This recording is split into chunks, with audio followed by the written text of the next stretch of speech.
She was just the girl who refilled the water glasses. Invisible, soft-spoken. Nobody, or so everyone believed. The nights got tea. Gerardo walked into Costello. The air didn't just thin. It vanished. Men who had buried bodies without losing sleep were suddenly straightening their ties and staring at the floor. Because Scott T. Gerardo didn't walk into a room. He arrived in one. And rooms never quite recovered. But when the shy waitress in the teal and white uniform approached the table, she didn't fumble the glasses or forget the specials.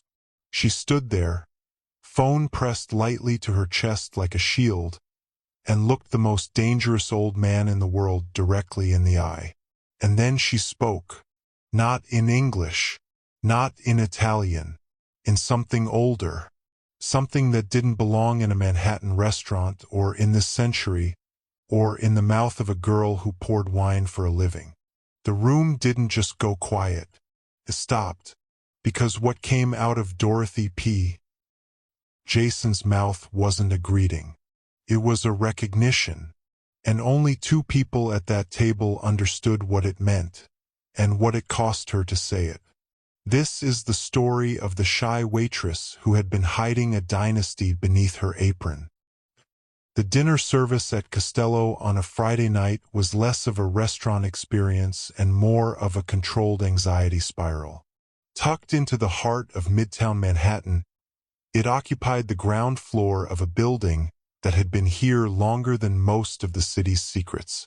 The ceilings were vaulted, the lighting warm and low, the tablecloths so white they looked like surrender flags. It was the kind of place where bottles of wine cost more than Dorothy's monthly rent, and where conversations at the corner tables never, not ever, got repeated outside the room. Dorothy P. Jason tightened the strings of her apron until they pressed into her waist. She caught her reflection in the polished surface of the service station. Brown hair pulled back into a plain knot. Dark circles she'd stopped trying to cover. A uniform she'd deliberately picked one size too large. She looked exactly like what she needed to be. Forgettable. Jason. Table 7 is waiting. The floor manager. A rigid man named Mr. Calloway who communicated primarily in sighs and pointed fingers, appeared at her elbow. Move. Yes, sir. Right away. She kept her eyes on the floor. That was the trick, she had learned. Not too fast, not too slow, eyes down, voice low. She moved through the dining room the way water moves through a cracked wall. Quietly, finding the path of least resistance, leaving no trace. For 3 years, Dorothy P. Jason had been a ghost in this city. Cash for her apartment in Astoria. No social media. No close friends. She worked off the books when she could and stayed far from anyone who asked too many questions. It was exhausting carrying a life this deliberately light. But light things don't get grabbed. And that was the point. Tonight, though, the air felt wrong. It had been off since mid-afternoon. The kitchen, usually a hurricane of noise and heat, had gone strangely focused. The executive chef, a volatile man named Caruso who once hurled a saucepan at a prep cook for oversalting, was quietly, methodically checking every plate himself. The sommelier had pulled bottles from a reserve that Dorothy had never even seen unlocked. Big table coming in, murmured Rosa, one of the other waitstaff, as she passed with a tray of amuse-bouches. Owner called. Full mezzanine. Private. Who is it? Dorothy asked, keeping her voice neutral. A senator? Rosa shook her head slowly, her eyes wide. The Palmers. The glass in Dorothy's hand shifted. Just slightly. A centimeter. She caught it. Palmer. The name landed in her chest like a stone dropped into still water. In the financial press, Jim M. Palmer was a venture capitalist, a philanthropist, a man photographed at charity galas in suits that cost more than small cars. In the neighborhoods where Dorothy had grown up, the neighborhoods she was never supposed to remember, the Palmer name meant something entirely different. It meant that whatever Jim Palmer wanted, Jim Palmer took. It meant lawyers who disappeared. It meant judges who forgot things. But if they were clearing the entire mezzanine. "I need to step out for 5 minutes," Dorothy said quietly. "Nobody steps out," Calloway snapped from across the floor. Asterisk, "They're arriving. Line up at the base of the stairs. Everyone." Asterisk. Dorothy's heart pressed hard against her ribs. She couldn't run now. Running was noticed. Being noticed was the one thing she could not afford. She took her place at the end of the staff line, shoulder blades against the wall, eyes aimed precisely at the floor tiles. "Don't look up," she told herself. Asterisk, "Don't look up. You are nobody. You are the girl who pours the water." Asterisk. The front doors opened. The temperature in the room dropped like a window had shattered. First came the men who didn't smile. 4 of them, moving through the entrance in a loose formation, scanning every corner of the room with the flat, professional attention of people paid to see threats before they become problems. Then came Jim M. Palmer. Dorothy allowed herself one glance through her lashes. He was tall, with the kind of stillness that powerful men cultivate. Not the stillness of calm, but the stillness of something that has decided it doesn't need to move until it wants to. Dark hair swept back. A charcoal suit with an open collar, no tie. Neck tattoos that disappeared into his collar. He moved through the dining room with the unhurried authority of a man who had never once in his life been asked to wait. But the room hadn't frozen for Jim. It froze for the man who came in behind him. Scott T. Gerardo was in his late 60s, with close-cropped silver hair and a white mustache trimmed to a sharp line. He wore a dark navy suit, no fedora, no theater. He didn't need any of it. He had the kind of face that looked like it had been carved out of something harder than skin. Every line a record of a decision made and never regretted.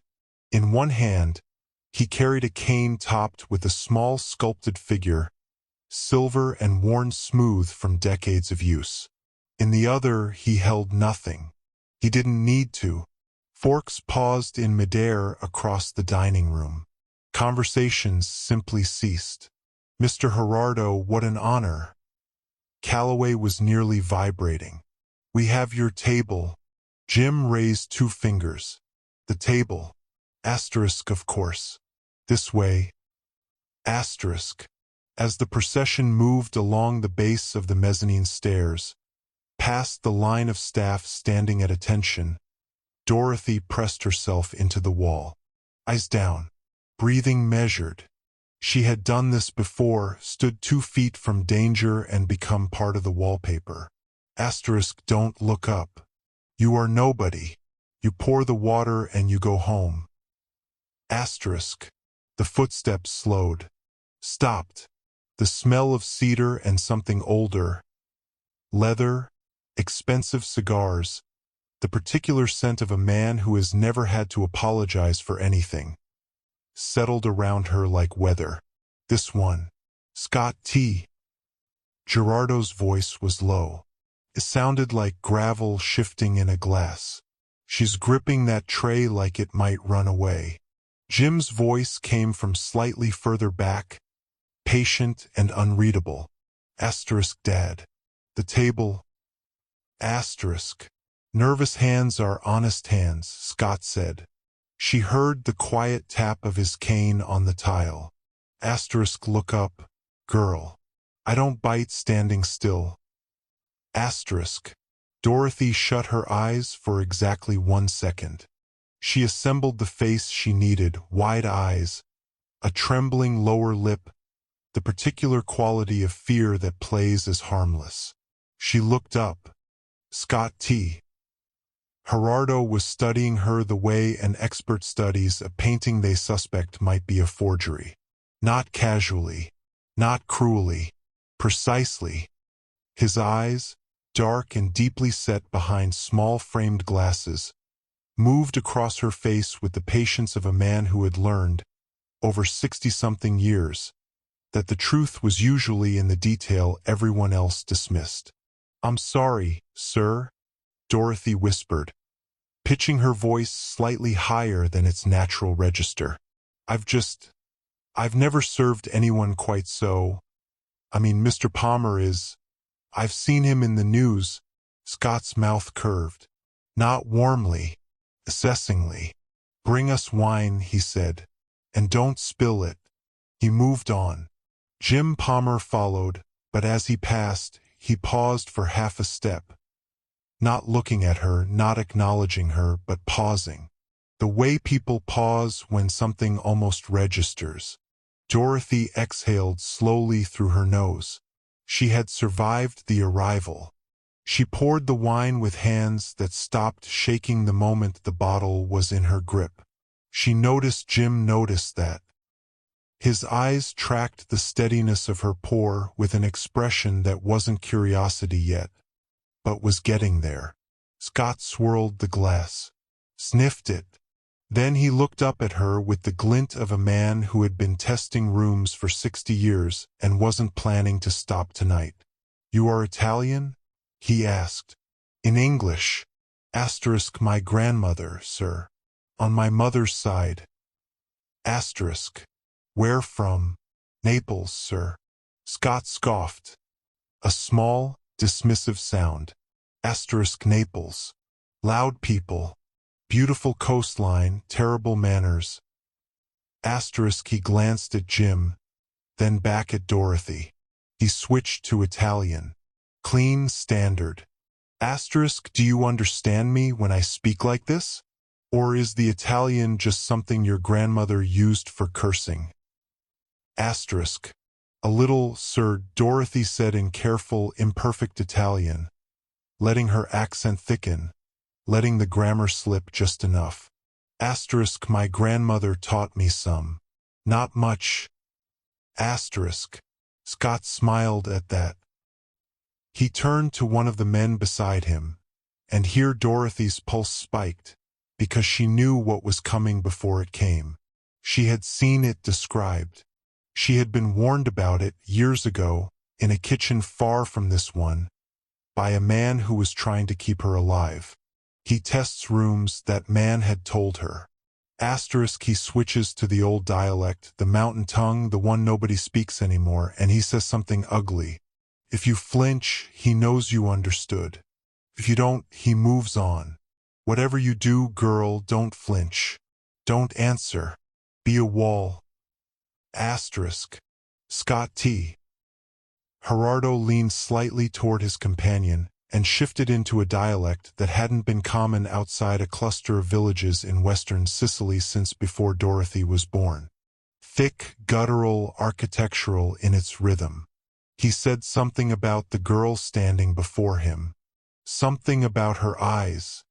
That they were pretty but empty. Something about sheep. Something about what happened to sheep that didn't know they were standing next to a wolf. It was designed to be vicious. It was designed to test. Dorothy began to step back. She should have kept stepping. She should have turned, walked to the service station, breathed, survived. 3 years of survival screamed at her to keep moving.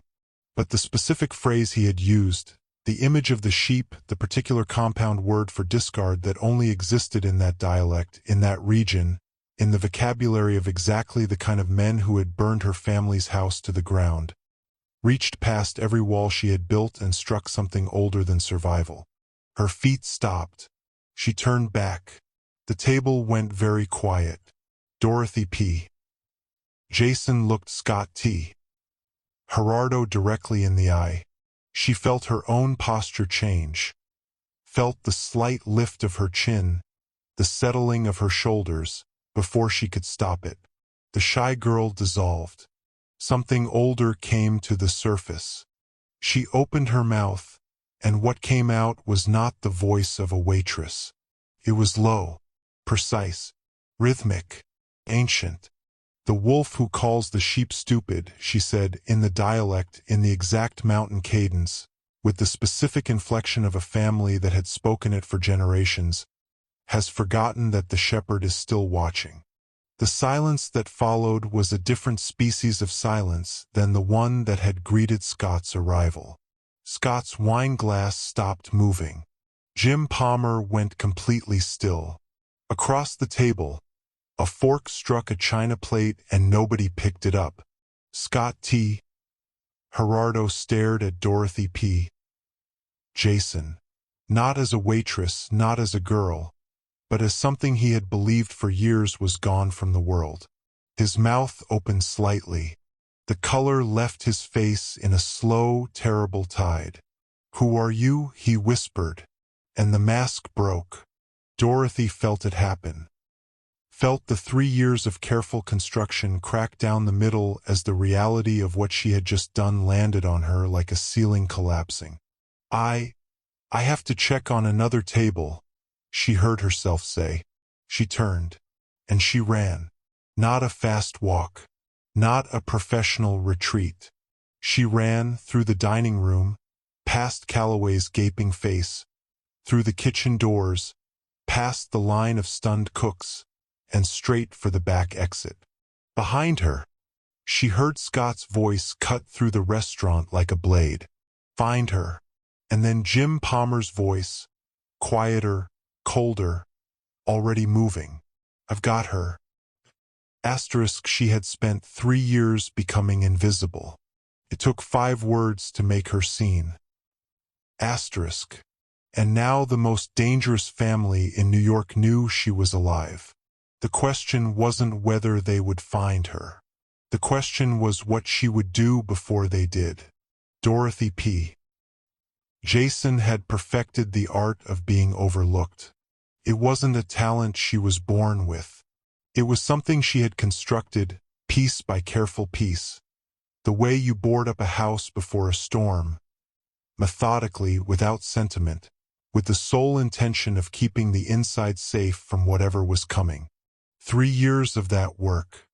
3 years of choosing the dullest colors, the quietest corners, the jobs that paid in cash and asked no questions in return. The apartment in Astoria was a good example. She paid the landlord, Mr. Ferris, in an envelope of bills on the 1st of every month. He didn't ask her last name. She didn't offer it. The unit was on the 2nd floor, rear-facing, which meant no street visibility and 2 staircase exits. She had checked both on the day she moved in and had never once stopped checking. The furniture was second-hand. The curtains were beige. Nothing about the space said someone lives here, it said someone passes through. She had applied to Costello with a resume that was technically accurate and practically fictional. The references checked out because she had been careful about which bridges she burned and which she left standing. The name on the application, Dorothy P. Jason, was hers. That much was real. Everything underneath it was insulation. She had chosen the uniform herself. The restaurant offered 2 fits. She took the larger one. It was a deliberate blurring. The way artists smudge a charcoal line to make a figure recede into the background. She wore flat shoes. She pulled her hair back without styling it. She used no perfume. She had read, somewhere, that people remember smells longer than faces. She wasn't willing to take the risk. And it worked. It had worked for 3 years. Calloway barely looked at her when he spoke. The kitchen staff called her the quiet one and meant it without malice. Regulars who came in weekly sometimes asked for her by table number instead of name, because they couldn't quite recall one.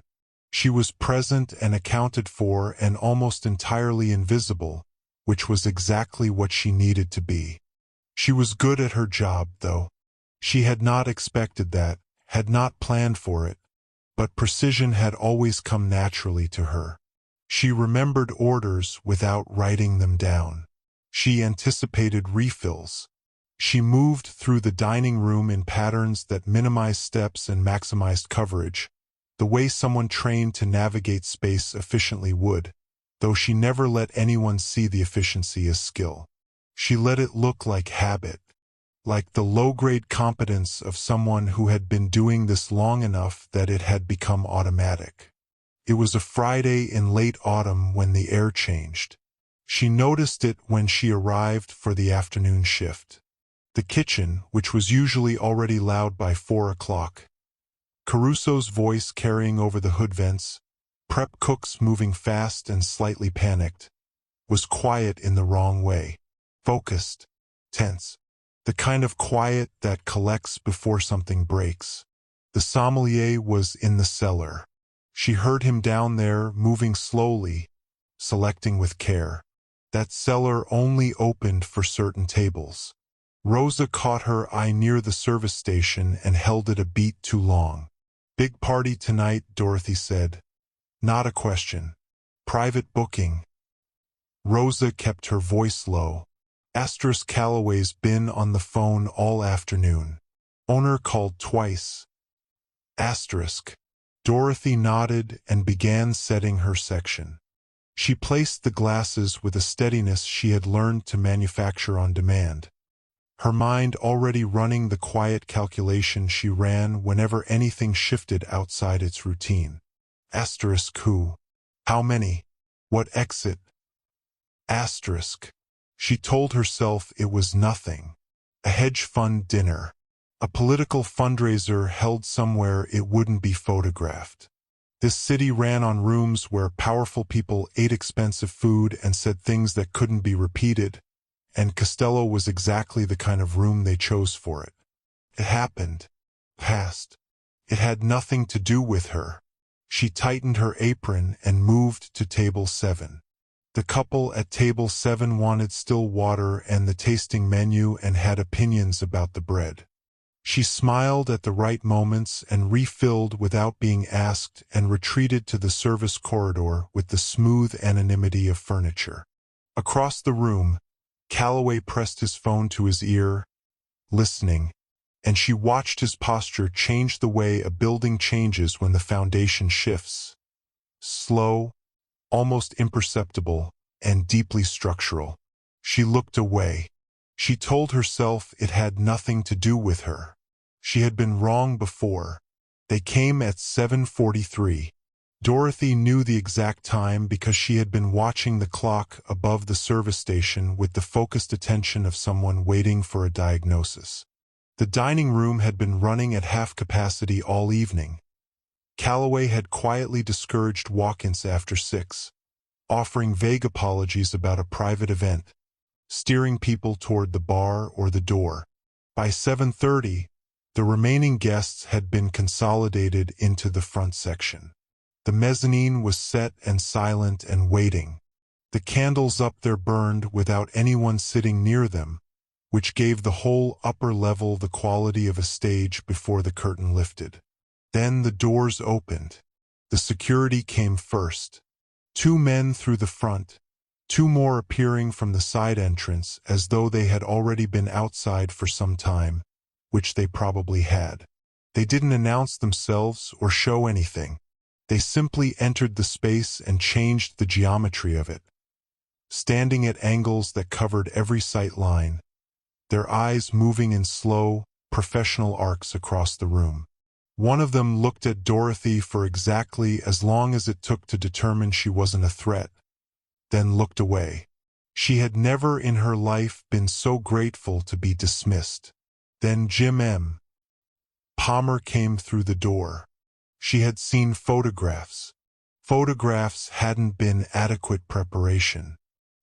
He was taller than she had registered, and the stillness of him was more pronounced in person. The quality of a man who had learned that movement was a form of communication and had decided to say very little.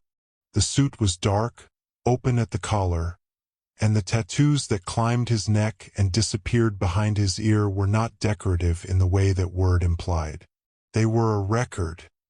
He moved through the entrance and into the dining room with the particular unhurried authority of someone who had never once in his life needed to hurry, and the room responded to him the way rooms respond to pressure.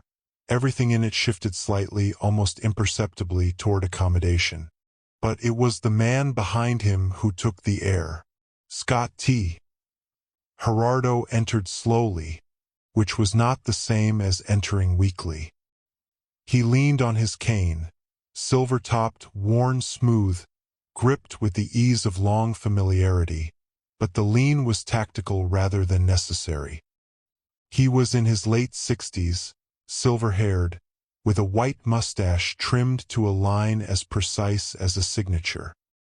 His face carried the particular topography of a man who had made consequential decisions for decades and had not found any of them especially troubling in retrospect. There was a scar along his left jaw, faint with age, and his eyes behind their dark-framed glasses were the kind of dark that didn't reflect light so much as absorb it. He was not loud. He was not theatrical. He did not need to be. The dining room understood what he was the moment he crossed the threshold, the way a body understands cold water before the mind has processed the temperature. Conversations didn't taper, they simply ceased. A woman near the window stopped her fork halfway to her mouth and set it down without appearing to decide to do so. Calloway materialized from somewhere near the host's stand. His face arranged into an expression of welcome so effortful it looked painful. Asterisk Mr. Gerardo. Mr. Palmer. What an extraordinary honor. Asterisk. Jim raised 2 fingers. Not unkindly.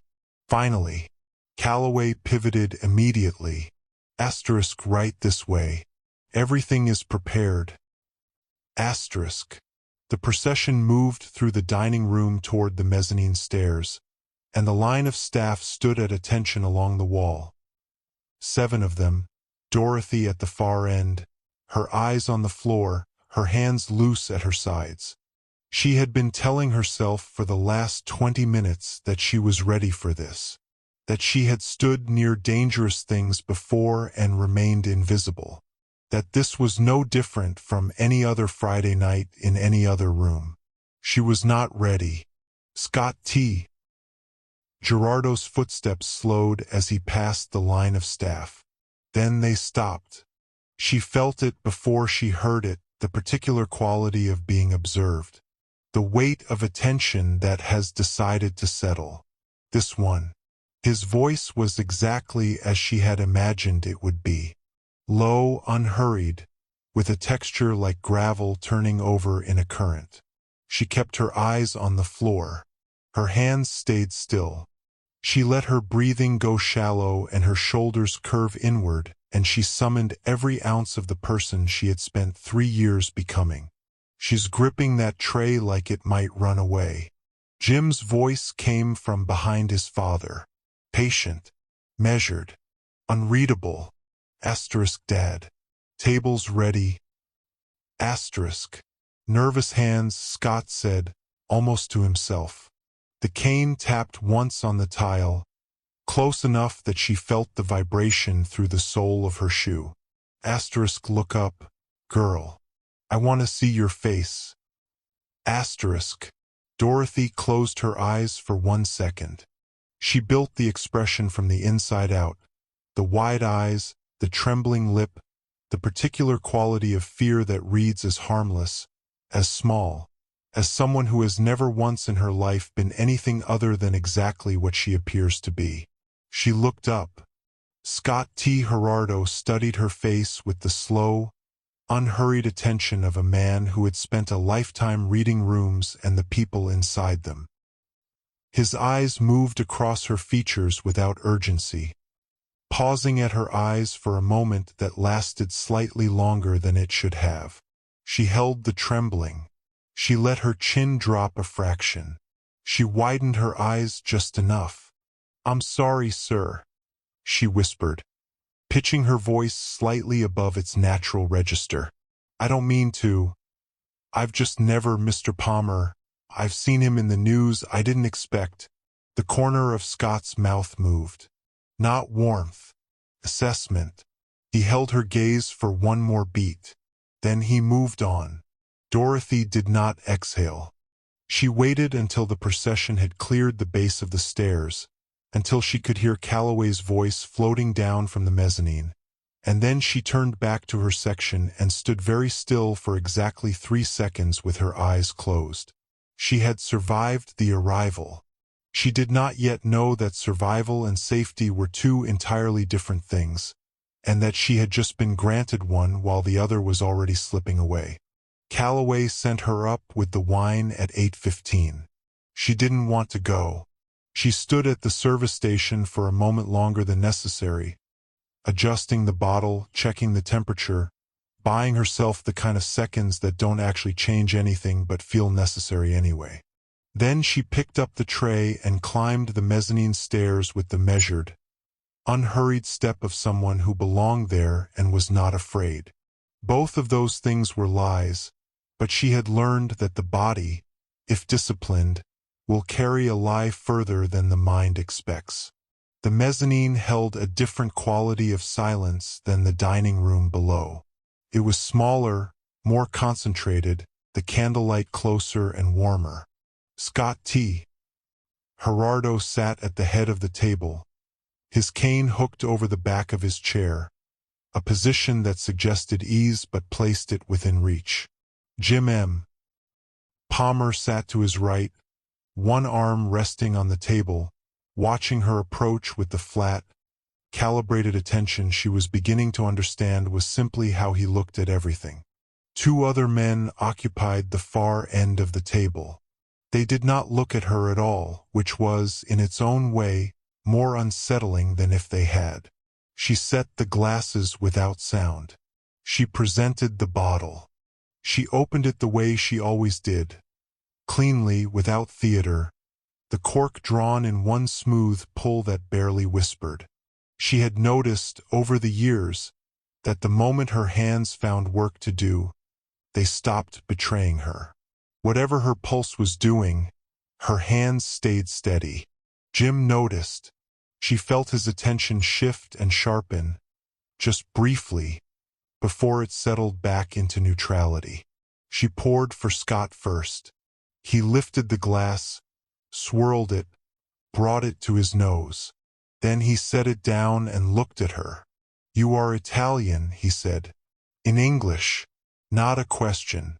Asterisk my grandmother, sir. On my mother's side. Asterisk. Where from? Naples, sir."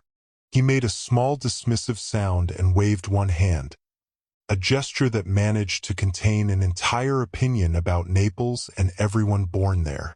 Then he switched to Italian, clean, educated, the Italian of someone schooled rather than raised in it, and asked whether she actually understood him or whether the Italian in her family had only ever been used for swearing and endearments. She let her brow furrow slightly. She replied in careful, imperfect Italian, dropping a conjugation, thickening her accent, letting the seams show. Asterisk a little, sir. My grandmother taught me some words. Not many. Asterisk. Scott smiled at that. It was the smile of a man who had just confirmed something he already suspected and found the confirmation satisfying. He turned to the man beside him. Not Jim, but the older one at the near end of the table, and his register dropped. His posture shifted, and the language that came out of his mouth was something that had not been spoken in this century in any room Dorothy had been inside. She knew it immediately.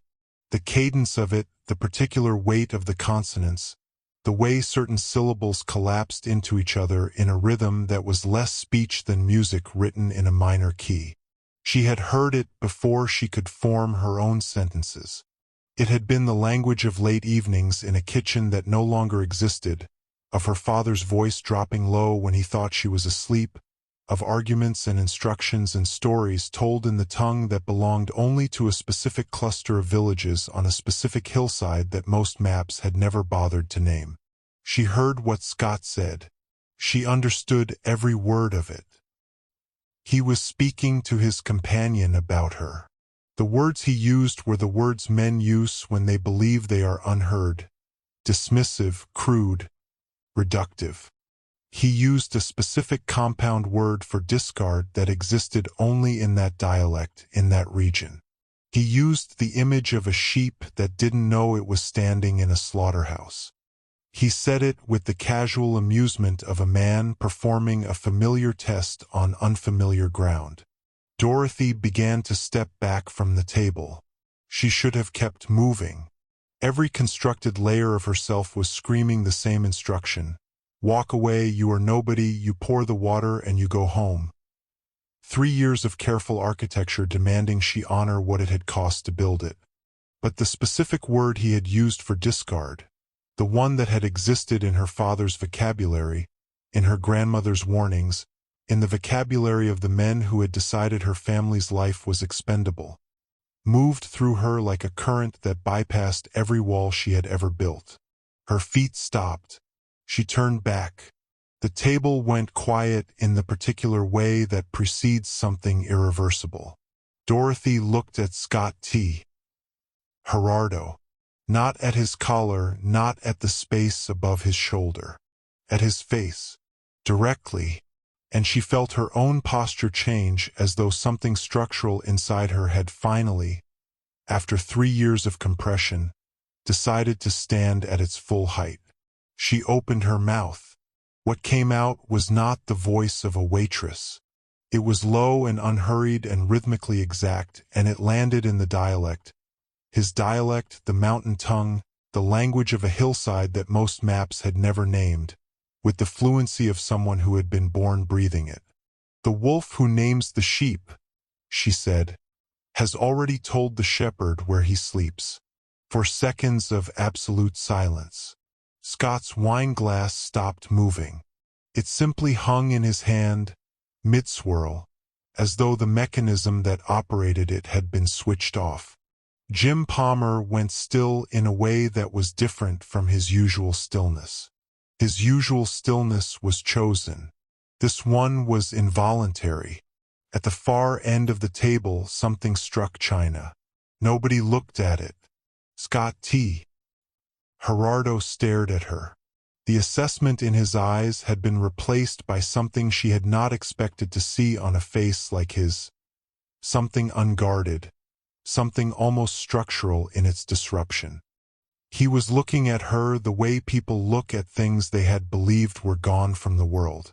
"Who are you?" he said, barely above a whisper. The question broke the spell. Dorothy felt the full weight of what she had done arrive at once. Felt it the way you feel a misstep on a staircase, that lurching instant when the body understands before the mind catches up. 3 years. 3 years of cash and silence and forgettable uniforms and eyes aimed at the floor. The kitchen needs me," she said. Her own voice sounded distant. She turned. She walked 3 steps toward the mezzanine stairs and then, because walking was not going to be enough, she ran. She hit the kitchen doors at a run and didn't slow down. The kitchen erupted around her. A sous chef spinning out of her path, a tray of glassware rocking on a shelf as she passed, Caruso's voice rising behind her in sharp, indignant Italian that she was already too far away to catch. She went straight for the rear exit, the one the delivery crews used, the one that opened onto the service alley running behind the block. She had identified it on her 3rd shift 3 years ago, the way she had identified every exit in every place she had worked since. Not out of paranoia, she had told herself then. Out of habit. She understood now that the distinction had always been meaningless. The alley was cold and smelled of wet concrete and kitchen waste. She turned left, away from the main street, away from the light, and moved fast without running, because running was visible and visible was the one thing she could not be. She counted her breaths. In for 4, out for 4. Her father had taught her that. Panic is loud, he used to say. Loud things get found. She turned at the end of the alley, crossed a side street without pausing at the light, cut through the narrow passage between two buildings that she had walked twice before on different days for no reason she had let herself consciously acknowledge. At the far end, she emerged onto a broader avenue, merged into the pedestrian current, and let the crowd absorb her. She had 3 minutes, possibly 4, before Jim Palmer's men had a description circulated to every exit within a 6-block radius. She had perhaps 10 before someone thought to pull the staff records and cross-reference her address. The address was false. That bought her more time but not unlimited time, and she had learned a long time ago that the difference between enough time and not enough was the decisions made in the first 5 minutes. She went down into the subway at 51st Street, swiped through with a card that had no name attached to it, and boarded a downtown train. She rode it 4 stops, got off, crossed the platform, and boarded one going back uptown. She did this not because she had a destination in that direction, but because anyone following her on foot would have to commit to one train or the other. Then she climbed back to street level at a different exit and walked 3 blocks east before hailing a cab, paying cash, and giving an address 2 streets away from where she actually intended to go. The burner phone buzzed in her apron pocket. She had owned it for 2 years. She had hoped, with the specific and exhausting hope of someone who has spent a long time outrunning a particular future, that it would never vibrate. It had one contact stored in it. No name, just a number she had memorized and would not write down anywhere. She opened it. Asterisk, they know. Move now. Asterisk. 3 words and a period. Nothing else. She stared at the screen for the length of 1 city block, then removed the SIM card with the practiced efficiency of someone who had rehearsed the motion, snapped it cleanly, and dropped the 2 pieces into separate trash cans on opposite sides of the street. She had known this moment was theoretically possible. She had planned for it the way you plan for certain disasters, thoroughly, practically, and with a private certainty that the planning itself would somehow prevent the necessity. She had been wrong about that. She understood that now, walking fast through streets that were becoming less familiar, her apron still tied around her waist because she hadn't had time to remove it, and removing it now would accomplish nothing. There was one place she had not allowed herself to go in 3 years. One address she carried in her memory but had never written, never visited, never let herself approach even on the days when the weight of her constructed life became almost too much to carry quietly. She had stayed away from it for the same reason you stay away from a loaded weapon you're not sure you're ready to use. Not because it wasn't necessary, but because the moment you pick it up, everything that follows is a different kind of story. She turned south. The building in Red Hook was unremarkable by design. A narrow frontage, the ground floor occupied by what appeared to be a small import business that kept irregular hours and no visible inventory. The man inside. She knew his name, had known it since she was a child, had been waiting for her to come or not come for 3 years, with the particular patience of someone who understands that certain debts don't expire. She knocked on the interior door in the pattern her father had taught her before she was old enough to understand why she was learning it. The lock turned. The door opened. Behind the man's face, in the back room, on a shelf behind a false panel that she knew was there because her father had described its construction in precise detail, sat a steel case. Compact, matte black, with a combination lock set to a sequence she had been given at 12 years old and had never once forgotten. Inside it was everything. Every name, every transaction, every date and amount and instruction and confirmation, documented in her father's meticulous hand and supplemented by 3 years of her own quiet, patient accumulation. The evidence that connected the Palmer organization to decisions that had destroyed lives, including hers, and that had been carefully kept beyond reach of everyone who might want it buried. It was the most dangerous object she had ever touched. She reached out and picked it up. She had been inside for less than 4 minutes when the skylight broke.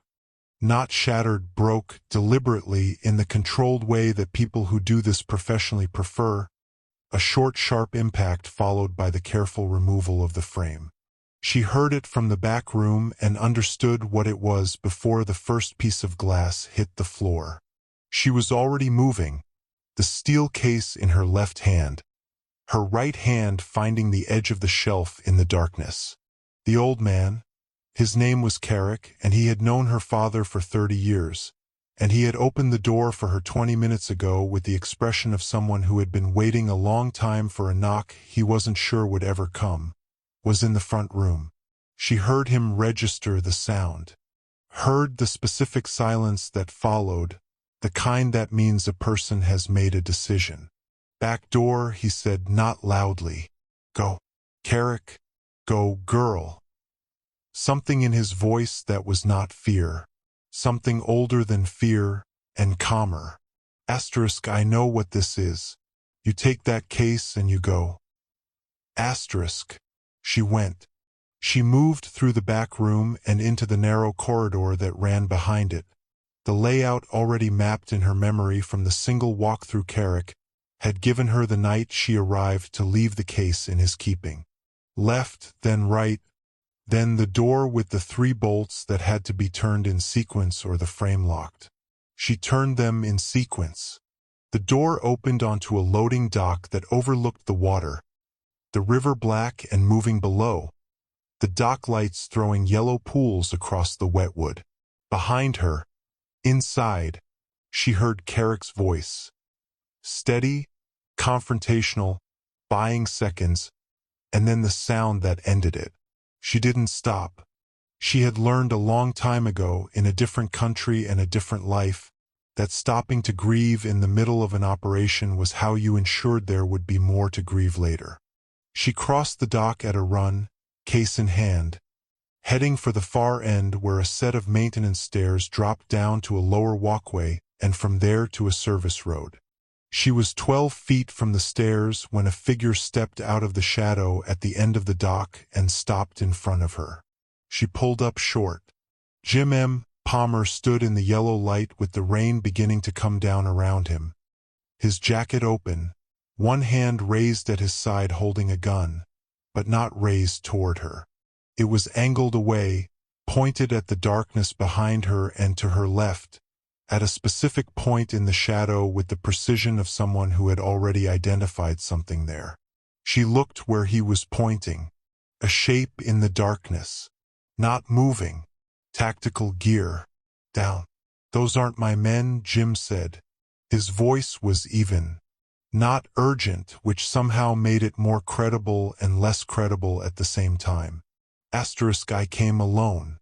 Whoever is in that building, I didn't send them." She looked at his face. She looked at the downed figure in the shadow. She looked at the angle of his gun and the fact that he had not moved it toward her even now, even with the case visible in her hand and everything it represented within reach. She thought about Carrick. She thought about the 4 seconds of silence before the sound that ended his voice.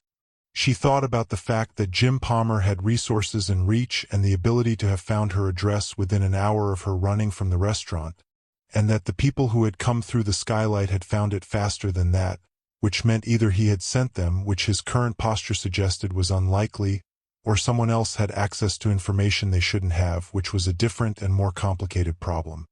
She filed all of it away in the part of her mind that processed and did not yet conclude. Then she reached down and picked up the flashbang from the belt of the downed man at her feet. She had nearly stepped over him in the dark without registering what he was carrying, and she pulled the pin. "Move," she said to Jim.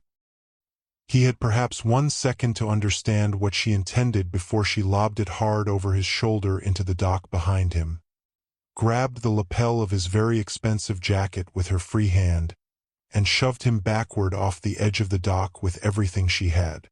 He went over without a sound. The flashbang detonated white. Dorothy stepped off the edge of the dock and dropped into the freezing black water of the river a half second after him. The steel case locked to her wrist with the strap she had threaded through the handle before leaving the back room, and the dark current took them both. The underside of the pier was a different world. It smelled of salt and rust and something older, the accumulated residue of decades of river and tide and the particular darkness that collects in places where light has never bothered to reach. The water was very cold. The kind of cold that doesn't announce itself so much as install itself, settling into the muscles and the joints with quiet, methodical efficiency. Dorothy found a crossbeam 4 feet above the waterline and got her arms over it. Then her weight, then held still and listened. Above her, boots on wood. Flashlight beams cutting through the gaps between planks in thin, moving slices. Voices, low and professional, the clipped cadence of people conducting a search rather than a conversation. 3 feet to her left, Jim Palmer surfaced without a sound. He found the same beam by feel, got his hands on it, and turned his face toward the light coming through the gaps above. Water ran off him in sheets. His jacket was gone, shed in the current, she assumed, or deliberately. He didn't look at her. He was counting the sets of boots, she realized. The same way she was. They stayed that way for 90 seconds. Neither of them spoke. The boots moved toward the far end of the pier, paused, then began moving back. A voice said something about the current. Another voice answered. Then the beams withdrew and the boots stopped directly overhead, standing still long enough that Dorothy's grip on the crossbeam began to ache, and then moved away entirely. Silence settled back into the space under the pier like water filling a vessel. "How many did you count?" she said, her voice barely above the sound of the river. 6 on the dock, Jim said. At least 2 more inside. 8 minimum. She adjusted her grip on the case strap. Asterisk, that's not a reactive team. You don't have 8 people staged and ready to move in under an hour on a reactive order. That deployment was prepared before tonight. Asterisk. Jim looked at her then. She could see his face in the dim ambient light filtering through the planks. The particular quality of attention he was giving her was different from the flat assessment he had directed at her in the restaurant. This was something more active. Before tonight, he said. Asterisk, before I ran. Before your father knew who I was. Asterisk, she kept her voice level. Asterisk, whoever sent them wasn't responding to what happened at the restaurant. They already knew where Carrick was. They already had the team in position. They were waiting for a reason to move, and tonight gave them one. Asterisk. The river moved around them. Somewhere above, a siren passed and faded. That's a short list, Jim said slowly. It's a very short list, she agreed. Asterisk, people who knew about Carrick. People who had access to the kind of contractors I watched come through that skylight. That's not street muscle, that's source capability, which means money and connections and someone who has been building this infrastructure quietly for long enough that nobody noticed. Asterisk, she paused. And people who had reason to want both of us removed tonight. He was quiet for a moment. Both of us. Asterisk, they had lasers on you too. On the dock. I saw the configuration before I pulled the pin. Asterisk, she looked at him steadily. Asterisk, whoever this is, they don't just want me. They want the Palmer organization destabilized. They want you gone and your father exposed and the resulting vacuum to fall in a specific direction. Killing me is part of it. Killing you is the other part. Asterisk. She watched him work through it. Watched the particular internal sequence of a person whose model of the world is being revised against their will, the resistance and then the reluctant alignment with evidence that won't be argued away. He was not a man who accepted unwanted conclusions quickly, but she was beginning to understand, a man who accepted them eventually. If I'd wanted you dead, he said finally, You'd have been easier to reach than a dock in Red Hook at 9 o'clock at night. I know, she said. That's the only reason we're talking instead of fighting. He almost said something. Didn't. I'm not going to give you the case, Dorothy said. I'm not going to tell you what's in it. Not yet. And I'm not going to pretend that the fact that we have a common problem tonight means we don't have a longer problem that predates tonight by years. She held his gaze. But I'm also not stupid. And neither are you. And right now, above that pier, there are 8 people who want us both in the river permanently. Jim said nothing for a long moment. There's a place, he said. Not on any record I didn't write myself. Nobody has the address. How confident are you? He considered that with the honesty of someone who has stopped performing certainty. Confident enough. It wasn't trust. It wasn't close to trust. But it was the cold, functional recognition that survival, for the moment, required the same direction from both of them. She loosened her grip on the crossbeam. Lead, she said, and stay where I can see you. The place was in Chelsea, on a block that had been transitioning between identities for long enough that nobody paid attention to who came and went anymore.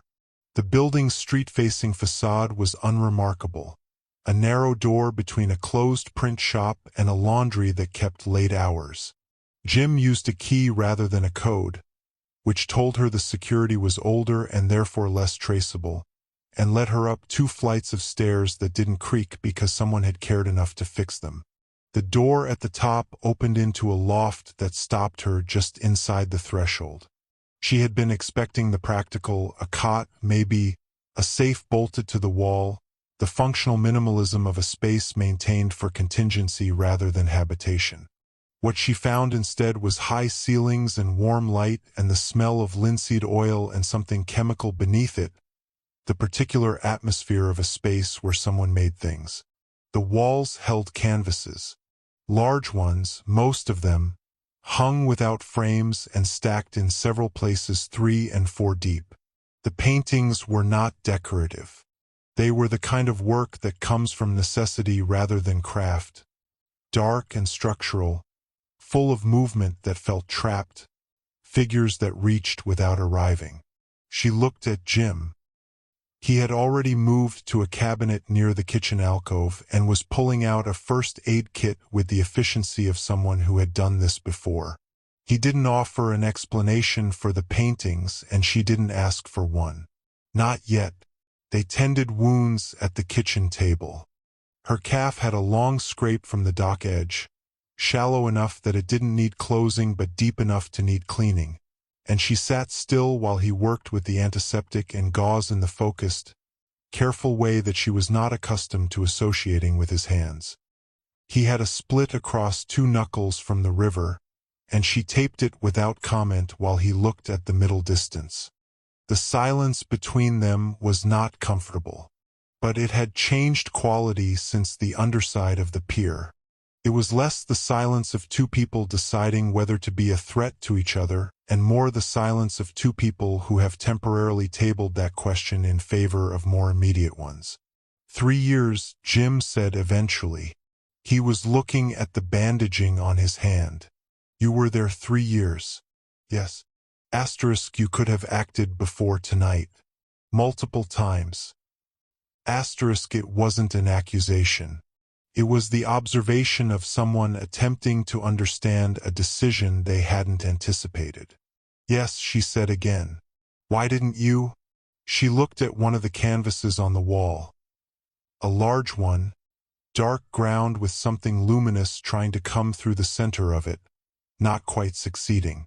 Because a bullet is a full stop, she said. Everything ends, and then it's over, and whatever story gets told about it, someone else tells it. I didn't want to give anyone that. She looked back at him. The people who destroyed my family made decisions for years that nobody could see. They built the damage slowly, in the dark, until it was too large to survive. I wanted the same for them. Slow, visible, irreversible. Asterisk, she touched the case on the table without opening it. I wanted them to watch it happen. Jim was quiet for a moment. That takes a particular kind of patience. It takes a particular kind of anger, she said. The cold kind. He looked at the case, then away. My father's world, he said with a careful, considered flatness. Asterisk is not a world I designed. It's one I was handed at an age when you don't have the context to refuse what you're given. Asterisk, he paused. Asterisk, that's not an absolution. I know what I've run. I know what I've allowed. Asterisk, his voice didn't shift into apology, and she respected that. But there are things I've spent years trying to move away from that keep pulling. She didn't offer him comfort. She didn't think he was asking for it. She thought he was simply saying a true thing to someone who was not going to use it against him tonight, and that the rarity of that condition was its own kind of relief. She would have said something else. She wasn't sure what. But her eye caught the case handle. She leaned forward slowly. The loft light was warm and the handle was matte black, and it was very small. A pinpoint, really barely distinguishable from a flaw in the material. But it pulsed. Faint and rhythmic. Once every 3 seconds. Her blood went cold. Jim. He looked at her face and was already standing before she spoke again. The case, she said.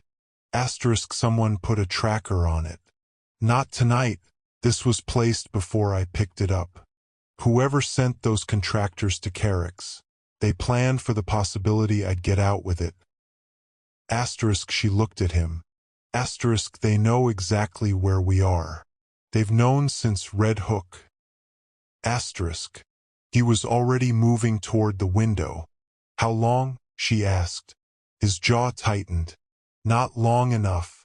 They came through the skylight again. Dorothy had the distant, dissociating thought that this was how it would always happen. That the people hunting her had found one method and would keep using it until it stopped working or she did. The glass came down in the same controlled pattern as before. Ropes dropped in the same configuration. And the team that followed them into the loft moved with the same precise, unhurried professionalism that told her everything she needed to know about who was paying for them. Jim had his gun up before the first figure reached the floor. She was already behind the heavy oak drafting table, the case in her hands, her back to the wall and her eyes on the entry points. 2 from above, she counted, then 3, then a 4th. Then the door at the top of the stairs blew inward with a percussion that she felt in her sternum. And 2 more came through that way, and between them, walking without being dragged but also without any appearance of choosing to be there, was Scott T. Gerardo. He was without his cane. That detail registered as significant. He looked diminished without it, not weak but reduced, the way any person looks when you remove the object that completes them. His face was composed in the particular way of someone who has survived enough to know that visible fear is a negotiation tool surrendered too early. Behind him, stepping through the broken doorframe with the unhurried ease of a man arriving at something he had planned for a long time, came a figure Dorothy recognized from 3 years of patient observation. His name was Dalton.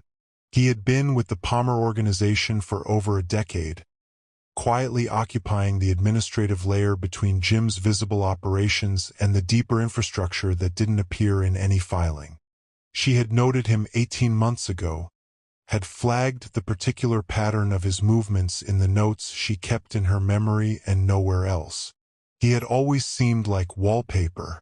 She understood now that wallpaper was exactly what he had wanted to seem like. Put it down, Jim, Dalton said. He had a pleasant, unremarkable voice. The voice of someone who had spent years making himself easy to overlook. Asterisk, both of you, actually. Let's be civilized about this. Asterisk. Jim didn't move. You put my father in the room. Your father is here to witness, Dalton said. I want him to see what you've become. Sitting in a room with a Gerardo enemy, protecting her case, choosing her over your own blood. He let that sit for a moment. It writes itself, doesn't it? He's framing you, Dorothy said, not to Dalton but to Scott, who was standing very still near the far wall, his eyes moving between the figures in the room with the quiet, continuous assessment of someone who is calculating rather than waiting. He needs your son discredited so the organization passes through a vacuum he controls. He needed tonight to look like a betrayal instead of what it is. Touching, Dalton said. The case, please. Slide it across the floor. Dorothy stood up. Jim said her name, a single low syllable of warning. She didn't stop. She walked out from behind the drafting table and into the open center of the loft, the case in both hands, and she felt the laser points find her, 3 of them, she noted, which left a manageable number elsewhere, and she kept walking until she was 10 feet from Dalton and stopped. You want it, she said. Here. She set the case on the floor. She knelt beside it. She turned the combination, the date of the fire, her father's dark arithmetic, and the latches released with a clean double click. She opened it. The interior was empty. Had been empty since she transferred the contents to her memory at 16 years old. Sitting in a kitchen in a city she no longer lived in, reading every page until she could recite it forward and backward and sideways through time. She had carried the case for 3 years as infrastructure, as the thing people would look for, reach for, try to take. The actual evidence had always been somewhere no one could search. It's not in there, she said. It was never in there. She tapped her temple once. Every name, every amount, every instruction and confirmation and date. I have it all, and I have had it all for years, and there is no object in the world you can take from me that removes it. She watched Dalton's composure shift. It didn't break, he was too practiced for that. But it moved the way ice moves when the temperature changes, a slow internal reorganization. Kill her, he said. He was still saying it when the shot came. Small caliber. A single report, sharp and flat in the high-ceilinged room. Dalton stiffened. He looked down with the expression of someone encountering a fact they had not accounted for. Then he turned, very slowly, toward the wall where Scott T. Gerardo stood with a short-barreled pistol held in a grip that did not tremble. You stole from the family, Scott said. His voice was very quiet. You put your hand in my house. Dalton's knees found the floor. His contractors looked at each other with the swift, practical calculation of men whose contract had just become logistically complicated. Leave, Jim said. Now, they left. The loft returned to silence. The candles on the work table had survived the entry and burned steadily, indifferent to everything that had happened around them. Dalton was on the floor, and the room held the particular stillness that follows something irreversible. Scott lowered the pistol. He looked at his son. Then he looked at Dorothy, still kneeling beside the open empty case, and his expression contained something she had not expected. Not warmth, not apology, but a form of recognition that was almost worse than either because it suggested he understood. Finally, exactly what she had cost herself to get here. Nobody spoke. The candles burned. Nobody moved for a long time. The loft held its stillness the way a room holds sound after a bell has rung. Not empty, but reverberating, filled with something that hadn't quite finished settling. Jim stood near the window, his gun holstered, watching his father. Scott T. Gerardo stood near the wall where he had been placed as leverage and had instead become something else entirely, The small pistol returned to the ankle holster that Dalton's people had not thought to check because men like Dalton always underestimated the preparations of men like Scott. Dorothy closed the empty case. She stood up. She waited. Scott looked at her for a long time. The assessment was gone from his eyes now, replaced by something more complicated and less comfortable. The expression of a man revising a story he had been telling himself for decades and finding the revision unwelcome but unavoidable. "You were inside for 3 years," he said finally. Not a question. "Yes." "You had access." He didn't elaborate. He didn't need to. They both understood the full weight of what the word contained. The wine poured, the conversations within earshot, the 100 small moments of proximity that could have been turned into something final and weren't. "Yes," she said again. "Why?" She had answered a version of this question already, in the dark under the pier and in the quiet of the loft before everything broke open. But Scott was asking it differently, not trying to understand her tactics, but asking something older and more personal. The question of a man who has spent his life in a world where restraint is either weakness or strategy and is trying to determine which one he is looking at. "Because I wanted you to know," Dorothy said. Not to die wondering. Not to be removed quietly and become a footnote. She held his gaze. "I wanted you to understand what had been standing next to you. What your family had failed to extinguish. What survived." The room was very quiet. Scott reached into the inner pocket of his jacket.